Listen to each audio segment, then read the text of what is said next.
বৈষ্ণব পদাবলী সাহিত্য রচনায় বিদ্যাপতির উৎকর্ষের পরিচয় দাও। মধ্যযুগের বাংলা সাহিত্যে প্রধানত গীতিকবিতার মধ্য দিয়ে যে আধ্যাত্ম চেতনার অপরূপ বিকাশ ঘটেছে তা বৈষ্ণব পদাবলী। ভক্তিপ্রাণ চিত্তের ঈশ্বরভাবনার পরম আনন্দময় প্রকাশ ঘটেছে বৈষ্ণব পদাবলীতে। আর এই বৈষ্ণব পদাবলীর অন্যতম শ্রেষ্ঠ কবি হিসেবে বিদ্যাপতি বাঙালির হৃদয়ে সিংহাসনে চিরকালের প্রতিষ্ঠা পেয়েছেন। বিদ্যাপতি বাঙালি কবি নন, মিথিলার রাজসভার কবি ছিলেন। তার জন্ম হয় চতুর্দশ শতাব্দীর শেষভাগে আনুমানিক 1398 খ্রিস্টাব্দে দ্বারভাঙ্গার মধুবনী মহকুমার অন্তর্গত বিশফি গ্রামে। তিনি পঞ্চদশ শতাব্দীর দ্বিতীয়ার্ধে প্রয়াত হন। তার পিতার নাম গণপতি ঠাকুর। বিদ্যাপতি মিথিলার রাজা শিবসিংহ ও কীর্তিসিংহের পৃষ্ঠপোষকতা লাভ করেছিলেন। বিদ্যাপতি অসাধারণ পাণ্ডিত্য ও প্রতিভার অধিকারী ছিলেন। তিনি স্মৃতি, ইতিহাস, ভূগোল, জ্যোতিষ, সামাজিকতা নিয়ে অনেক গ্রন্থ রচনা করেছেন।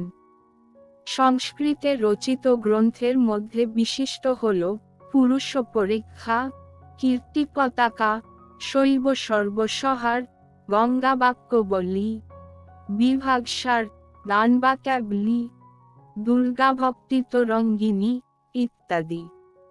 তবে ব্রজবুলি ভাষায় রচিত রাধাকৃষ্ণ পদাবলী রচনার জন্য তিনি বৈষ্ণব পদাবলী সাহিত্যে মৈথিল কোকিল ও অভিনব জয়দেব অভিধায় অমর কবিখ্যাতির আসনে সুপ্রতিষ্ঠিত।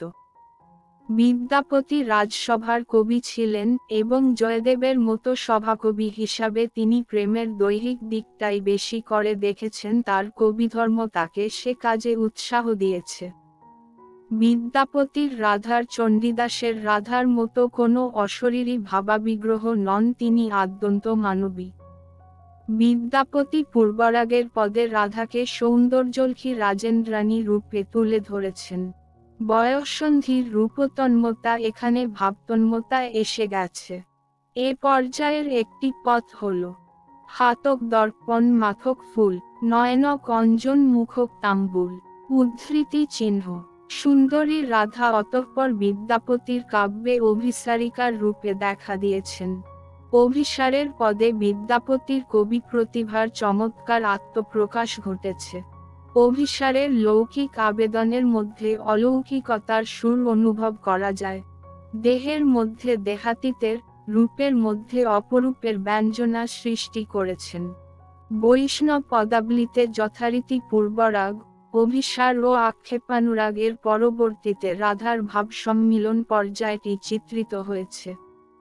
ভাবসম্মিলন ও ভাবোল্লাস পর্যায়ের পদ রচনা করেছেন বিদ্যাপতি, চণ্ডীদাস, জ্ঞানদাস, গোবিন্দদাস প্রমুখ কবিগণ। কিন্তু ভাবসম্মিলন ও ভাবোল্লাসের পদে বিদ্যাপতি প্রতিদ্বন্দ্বীহীন। এ পর্যায়ের তার একটি পদ হল কি কহব রে সখী আনন্দ ওর, চিরদিনে মাধব মন্দিরে মোর। মিলনের পদে প্রবৃত্তির দাবদাহে চেতনার সংকট না দেখিয়ে তার মধ্যেও প্রেমের নিত্যতার সন্ধান করেছেন। মিলনেও প্রেম সংকীর্ণ স্পৃহার ঘেরাটোপে আবদ্ধ থাকে না, তা হয়ে ওঠে অনন্ত আনন্দময়। ক্ষণিকের ক্ষুদ্রতায় বা কামনার সংকীর্ণতায় এই প্রেম নিঃশেষিত হয় না। যেমন সখী কি পুছসি অনুভবময়, সই পিরিতি অনুরাগ বাখানিতে, তিলে তিলে নতুন হয়। মাথুর বা বিরহের পদে বিদ্যাপতি, রাজাধিরাজ। তার কবিত্ব শক্তি বিরহের পদে শ্রেষ্ঠ সীমায় এসে পৌঁছেছে। প্রেমের মহিমা দুঃখের বোধেই পূর্ণ হয়ে ওঠে। বিরহ বেদনা প্রেমকে ক্ষুদ্রতার ঊর্ধ্বে এক অনন্তলোকে স্থাপন করে। বিদ্যাপতির বিরহের কবিতায় রাধার হৃদয়ের ব্যাকুল ক্রন্দন ভালবাসায় উচ্চারিত হয়েছে। কান্নার মধ্যেই চিরকালের মানবহৃদয়ে অনুরাগে নিবিড় নিমগ্ন হয়েছে। তার এই পর্যায়ের পদে বিরহী হৃদয়ের গভীরতম বেদনার বাণী ভাষারূপ পেয়েছে। যেমন এ সখী হামারি দুঃখের নাহি ওর, এ ভরা বাদর মাহ ভাদর, শূন্য মন্দির মোর, এই বিরহ সমগ্র জাগতিক পরিবেশের মধ্যে সঞ্চার করে অসহনীয় শূন্যতা। প্রার্থনা সাধনারই অঙ্গ। বৈষ্ণবের প্রার্থিত বিষয় ঈশ্বরলাভ। প্রার্থনার পদে বিদ্যাপতি সেই পরমের প্রতি কামনা আন্তরিকভাবে ব্যক্ত করেছেন। এই পর্যায়ে কবির ঈশ্বর ব্যাকুলতা প্রকাশ পেয়েছে, যাতে আছে ধূসর মলিন উত্তাল জীবনচর্যার অতিক্রান্তে ত্যাগ, বৈরাগ্য ও শান্তির বাণী। ক্ষুদ্রতার অবসানে বৃহতের সঙ্গে মিলনের পরম বাসনা। বিদ্যাপতির প্রার্থনা পর্যায়ে কবির আত্মদৈন্য, আত্মনিবেদন ও ঈশ্বরভক্তির যে পরিচয় পাওয়া যায়, তা সাধক কবির ভাবুক রূপটিকে পরিস্ফুট করেছে। সমালোচকদের মতে প্রার্থনার পদে বিদ্যাপতি শ্রেষ্ঠ রূপকার। তার এই পর্যায়ের একটি পদ হল, তাতল সৈকত বারিবিন্দু সম আদ জনম হাম নিদে গোমাইলু, সুত মিত রমণী সমাজে এলিপসেস জরা শিশু কতদিন গেলা।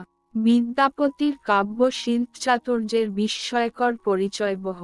রূপের দীপ্তি, সৌন্দর্যের হিল্লোল, ছন্দজ্ঞান, অলঙ্কার প্রয়োগের নৈপুণ্য, শব্দযোজনার দক্ষতায় তিনি নির্মাণ করেছেন অপরূপ কাব্য প্রতিমা। তার কাব্যে মাধুর্যের অন্তহীন নিঃসরণ সঞ্চার করেছে কমনীয় কান্তি। তিনি অসামান্য রূপস্রষ্টা, চিরদিন রূপের পূজারী তিনি। রূপনির্মাণদক্ষ কবি বিদ্যাপতি তাই বাংলা সাহিত্যের সৃজনক্ষেত্রে বর্ণবৈচিত্র্যের সুষমাম রূপশিল্পী, সার্থক রূপকার।